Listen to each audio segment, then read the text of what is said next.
Louvado seja Deus! A forma bíblica de liberar sua fé. Capítulo 4. Livro de Kenneth Hagin. Porque em verdade vos digo que qualquer que disser a este monte, ergue-te e lança-te no mar, e não duvidar em seu coração, mas crer que se fará aquilo que diz, tudo o que disser lhe será feito. Marcos capítulo 11, versos 23. Provérbio capítulo 6, versos 2, a palavra do Senhor diz assim: enredastes-te com as palavras da tua boca, prendestes-te com a palavra da sua boca. A Bíblia garante que Deus deseja que seus filhos prosperem. Está lá em terceira carta de João, capítulo 1, versos 2. Deus proveu para que cada um de nós tenha suas necessidades supridas e goze da prosperidade. Alguns segredos para nos apropriarmos das promessas divinas. Em 1949, depois que deixei a última igreja que pastoreei, antes de começar o ministério itinerante, o Senhor me deu uma revelação sobre a fé aplicada às finanças. Eu estava buscando ao Senhor porque nossas necessidades não estavam sendo atendidas.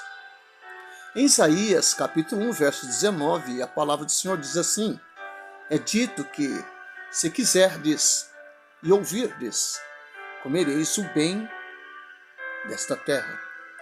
Mas tínhamos certeza que não estávamos comendo o melhor da terra.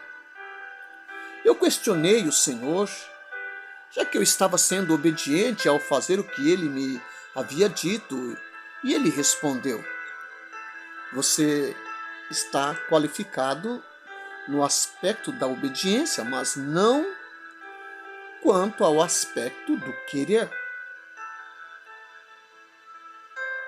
No aspecto do querer. Logo, você está desqualificado. Eu fiz os ajustes necessários em meu espírito imediatamente e a partir disso soube que estava querendo, obedecendo ao Senhor. Você deve renovar a mente com a palavra de Deus. Depois que passei a querer sua vontade, o Senhor ainda teve de mudar minha maneira de pensar. Na minha denominação, nós sempre cremos que seria a vontade de Deus que fôssemos pobres e nada tivéssemos. Então tive de renovar minha mente com o que a palavra assevera sobre prosperidade. Assim, o Senhor me ensinou a não orar a respeito de finanças da forma como eu fazia. Outrora, eu fazia de uma forma, agora o Senhor me indicava outra forma. Quando uma necessidade surge, sempre oramos de uma maneira. Porém, continuávamos em dificuldades financeiras. O Senhor disse que eu deveria pedir em nome de Jesus tudo o que necessitasse, que deveria ordenar a Satanás que tirasse suas mãos de minhas finanças e solicitar aos espíritos ministradores que trouxessem o dinheiro necessário. Essa foi a revelação que recebi do Senhor sobre fé atuando na área financeira. A fé opera dessa mesma maneira em qualquer outra área. Eu precisei usar fé para ser salvo. Levei-me anos e anos nessa batalha.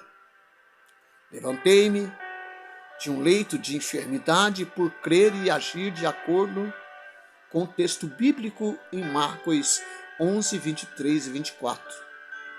Mas quantos anos eu vivi até atingir a esse entendimento?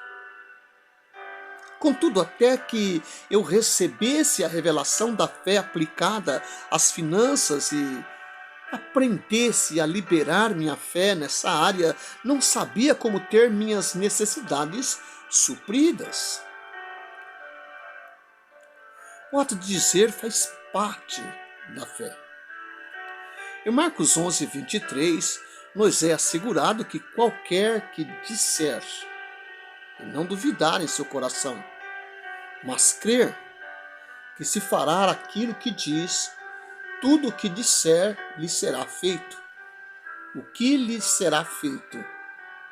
Tudo o que disser. Assim diz a palavra. Agora, analise Provérbio capítulo 6, versos 2. Enredastes-te com as palavras da tua boca, prendestes-te com a palavra da tua boca. Nas notas de rodapé da minha Bíblia, há uma observação sobre esse versículo. Você ficará cativo com as palavras da sua boca. Se falar algo errado, o resultado ficará preso. O que disser poderá liberá-lo ou enredá-lo. O que você diz tem importância. Anos atrás, Deus me mostrou algo na palavra sobre o ato de falar como parte da fé. Em 1951, eu dirigia um encontro de 4 semanas em uma cidadezinha chamada Graham, no Texas. Um dia após a reunião matinal, permaneci na igreja para orar.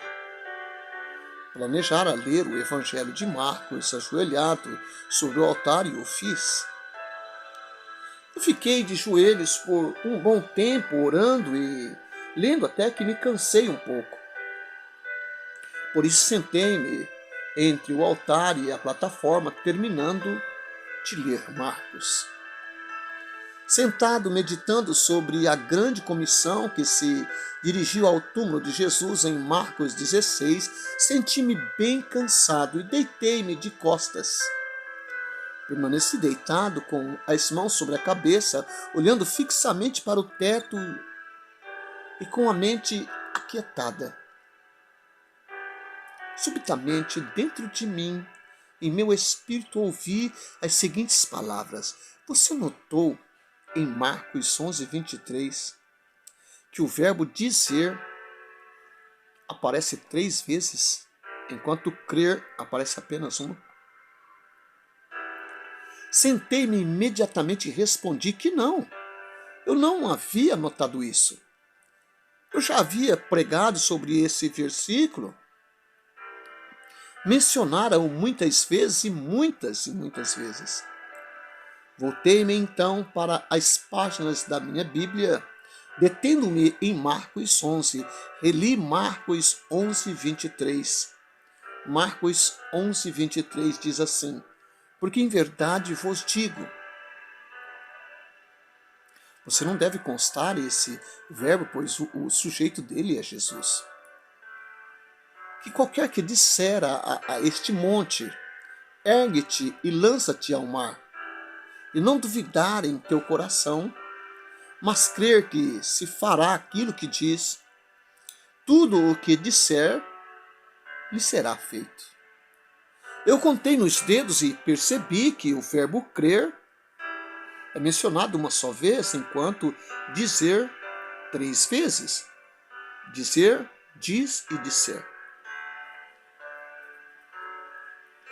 Eu declarei em voz audível ao Senhor: está certo, Senhor. Eu nunca notei isso antes. Então, dentro em mim, em meu espírito, ouvi as seguintes palavras: meu povo não tem falhado em relação ao crer. Eles aprenderam a crer e a ter fé.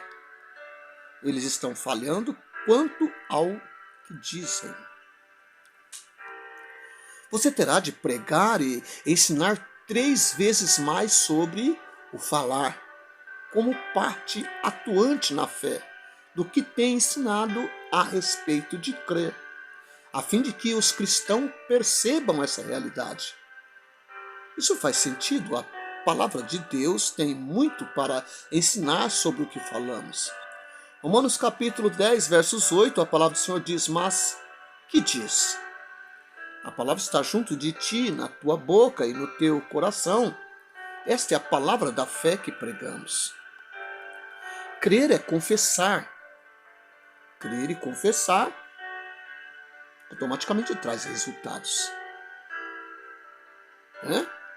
Porque crer é confessar aquilo que ainda não se viu. Louvado seja Deus. Para que a palavra haja a seu favor, ela deve estar em sua boca e em seu coração. Não pode estar apenas em sua boca. Pode-se falar muito, mas se o que é dito não significa nada para quem disser, se o coração não concordar com o que foi dito, isso não funcionará. Quando se crer em algo de coração, mas não se verbaliza, não se cumprirá. A fé nas promessas de Deus só funcionará quando há crença e verbalização do que se crê. Essa é a verdade. A Bíblia também garante: e temos, portanto, o mesmo espírito de fé, como está escrito: cri, por isso falei. Nós cremos também, por isso também falamos. 2 Coríntios capítulo 4, versos 13. Note que foi dito: temos e não tentamos ter. Também não está escrito: oramos para ter. Nós já temos fé. Se você foi salvo, também tem esse espírito de fé. Uma vez que temos esse espírito de fé, devemos anunciar o que cremos. Nunca fale sobre fracassos. Nunca fale sobre derrotas. Eu não sei quanto a você, mas não creio em derrotas. Creio em vitória. Louvado seja Deus. Se você falar sobre suas tribulações, sobre suas dificuldades, sobre falta de fé, sobre falta de dinheiro, sua fé vai simplesmente secar, esmorecer. Porém, se você falar sobre seu maravilhoso Pai Celestial, se falar sobre a palavra de Deus, sua fé dará um salto. Louvado seja Deus. Se você ficar falando de enfermidades, a enfermidade o acabará atingindo. Se ficar falando sobre dúvidas, suas dúvidas serão fortalecidas e você destruirá a sua fé. Se ficar falando sobre falta de dinheiro, o dinheiro não chegará até você. É preciso aprender isso. Se crermos de coração no que a palavra de Deus afirma e confessamos com a nossa boca, a palavra se cumprirá. Como eu disse, nos primeiros anos do meu ministério, eu não obtinha resultado algum na área financeira. Eu compreendi a fé agindo na cura, mas, ao mesmo tempo, eu nada entendia sobre como fazer a fé funcionar nas finanças. Mas, graças a Deus, Ele me mostrou como me apropriar do que me pertence em Cristo. Ele me deu a compreensão de como fazer a fé intervir nas finanças e disse-me para reivindicar aquilo que eu necessitava. Refiro-me a reivindicar o que a palavra diz que é nosso. Não há algo que não nos pertença. Alguém poderia dizer: bem, eu vou reivindicar 10 milhões de poços de petróleo. Olha só. Deus não lhe prometeu 10 milhões de poços de petróleo. Você deve crer e confessar baseado na palavra de Deus. Não ultrapasse o acordo. Falo sobre reivindicar o que a Bíblia garante ser nosso. É errado reivindicar o novo nascimento? É errado reivindicar o batismo com o Espírito Santo? É errado reivindicar a resposta de uma oração se Deus prometeu responder a você? Não. Porque a palavra diz: o meu Deus, segundo as suas riquezas, suprirá todas as vossas necessidades em glória por Cristo Jesus. Filipenses capítulo 4, versos 19. Ao crermos e confessarmos, baseados na palavra de Deus, poderemos nos apropriar daquilo que nos pertence em Cristo. Dirigi outra reunião no oeste do Texas, um ano após ter recebido a revelação sobre a fé aplicada às finanças. O encontro ocorreu pouco tempo antes do Natal. Depois dessa data, eu viajaria para Vernon, Texas, para ministrar. Fiquei alojado em uma casa pastoral na cidade, viajei sozinho. Loreta, minha esposa, ficou em casa porque as crianças estavam na escola. Geralmente, ao repousar a cabeça no travesseiro, logo durmo, mas não consegui dormir naquela noite. O Senhor estava tratando comigo acerca de ir ao lugar que não há verbo para ministrar. Eu tentei demover o Senhor, dizendo: Senhor, não posso cancelar com o pastor em cima da hora, eu já programei ir para lá. O encontro aqui, louvado seja Deus, já está terminado. Vou para casa por uma semana para passar o Natal e já começa a programação na igreja inverno, no próximo domingo. Na noite seguinte, tive o mesmo problema de insônia. Isso voltou a ocorrer na terceira noite. Finalmente, querendo descansar, eu cedi. Muito bem, Senhor. Eu telefonarei para o pastor de inverno amanhã. Se ele me liberar, tudo bem. Se não, terei de ir, porque dei minha palavra e eu não posso mudar a minha palavra. O Senhor nos assegura no Salmo 15 que uma das características de um homem espiritual é que mesmo que jure com dano próprio, não volta atrás.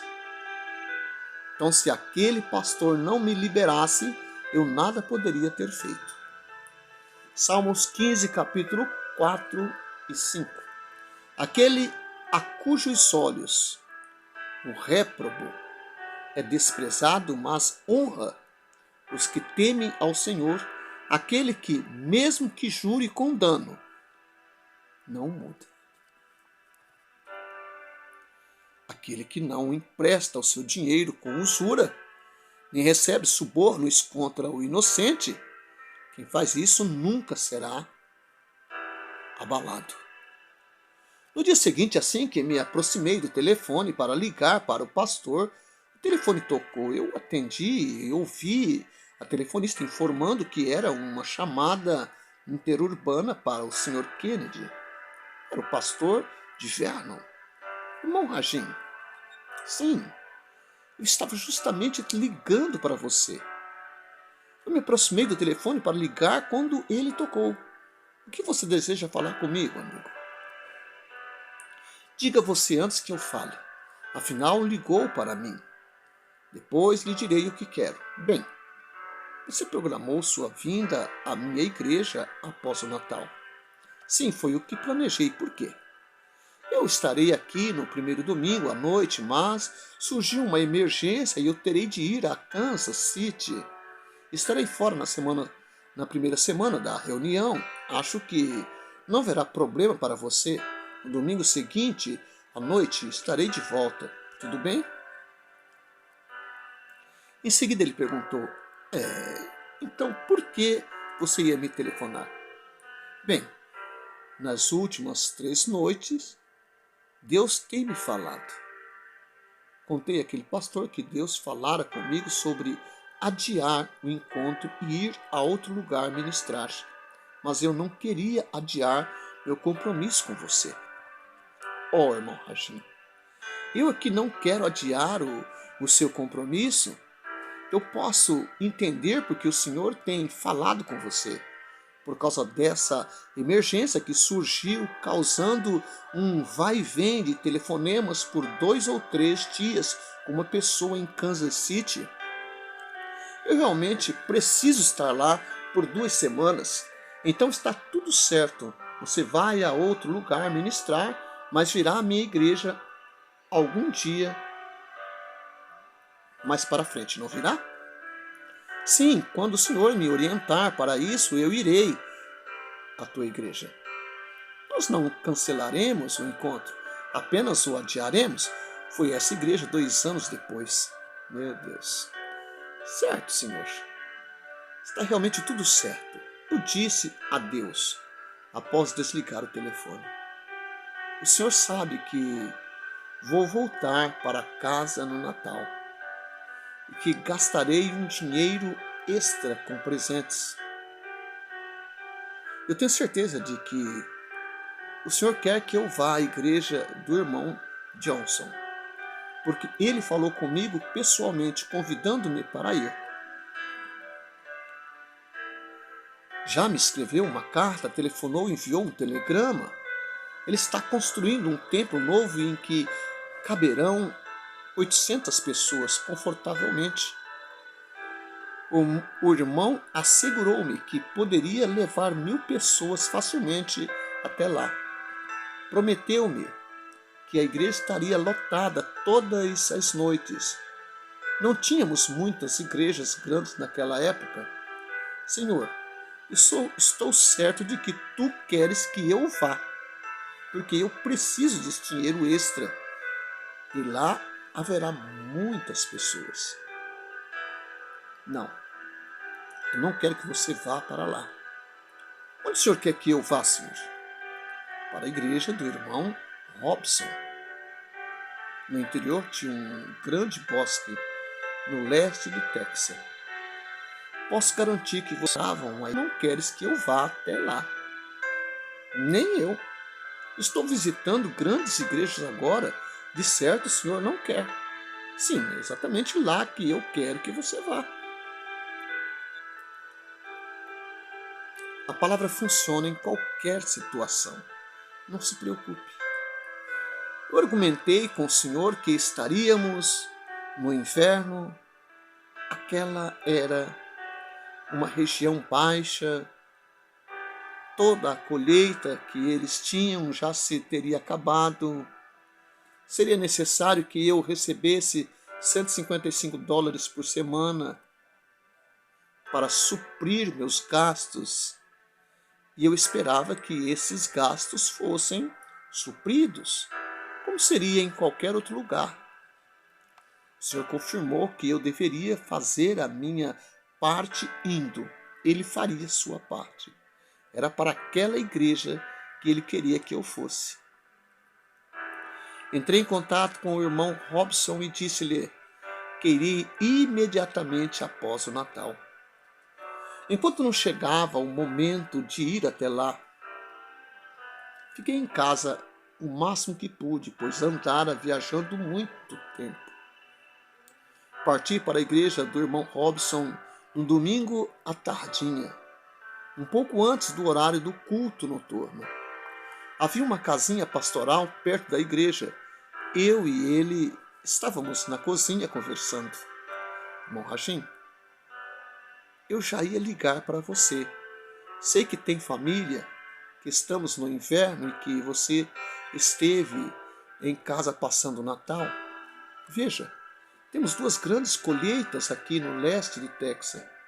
Temos a colheita do tomate entre o final de maio e junho, porém a chuva de granizo atingiu a plantação e prejudicou a colheita de tomate de forma drástica. A outra colheita é de algodão no outono, mas os insetos atacaram a plantação e a colheita de algodão também foi prejudicada. Não podemos prometer-lhe centavo algum.